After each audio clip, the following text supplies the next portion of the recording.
Where the heck are we? Remember, Marty, the question is, when the heck are we?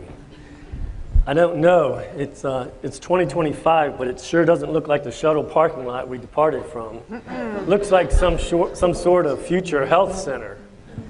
Hey, there's Ed. There's Paul. I bet they've got something to do with this. Hey, Ed, Paul.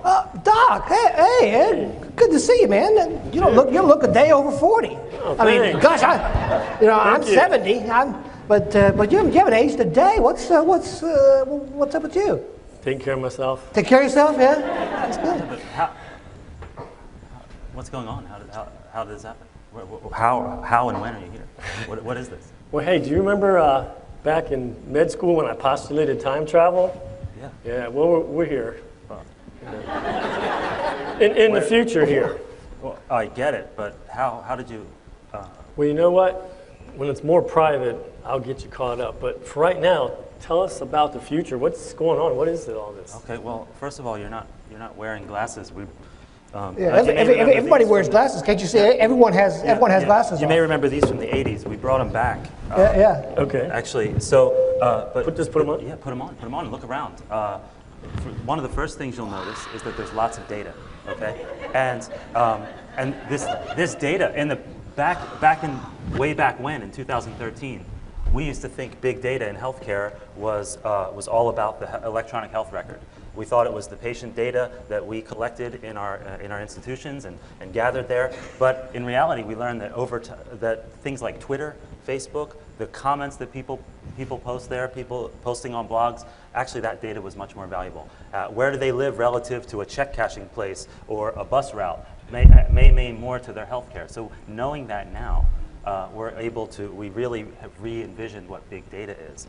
So if you look around, you're seeing these data displays. Like, don't tell me what you see here, because as I look, I see stuff that's relevant to my personal health data. So I'm wearing a thing called a Pebble that was launched at MedStar Health. They have a Pebble project. Everybody has Pebbles. Back in 2013. Still have wearable devices. But as I look at this display, please don't tell me what you see on it. But I see my own personal data, so I don't want to know about your bowel prep. Oh, I'm not going to tell you what you see. But yeah, so I see stuff relevant to me. And when I have, if say, for example, if somebody has diabetes or high blood pressure, when they look at those billboards that we used to make back in 2013, they actually see stuff that's relevant to them.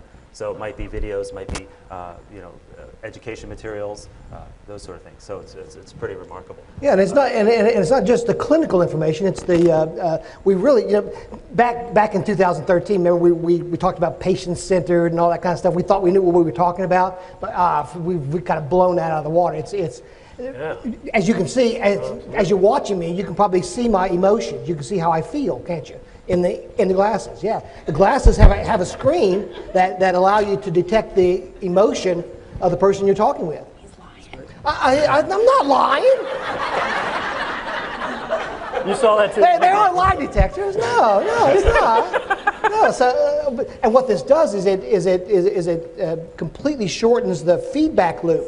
So remember back in 2013, what was it called? P caps or H caps? H caps. Those surveys, it takes 6 months to come back, and you can't do anything with it. Yeah, you find out kind of 6 months ago you were crap. You know, can't do anything about that. You know, but now we can find out. You know, just as you're trying to talk to a patient, explain a medication or something. You've had the experience of explaining the medication, and the patient, you can just tell they're totally confused. And you get a chance to do something about that right there in real time. Makes a big difference.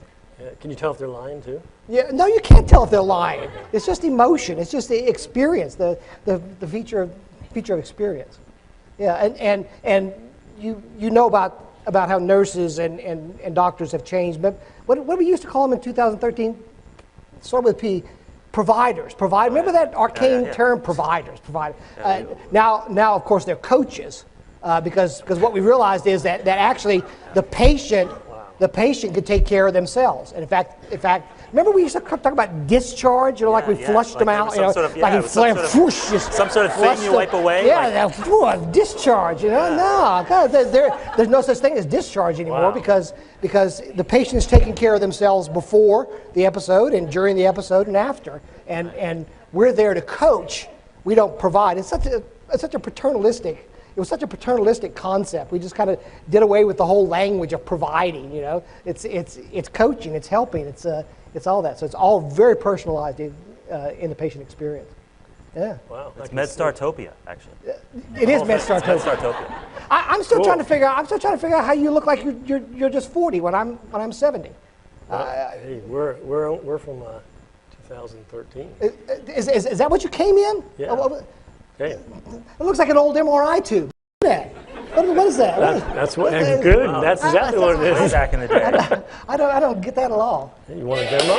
Yeah, I think let's demo that. That'd be great. To where? I mean, to when do you want to go? How about 2040? You can do that? Yep, that's a nice round number. Let's do it. Oh wow! Come on, let's go.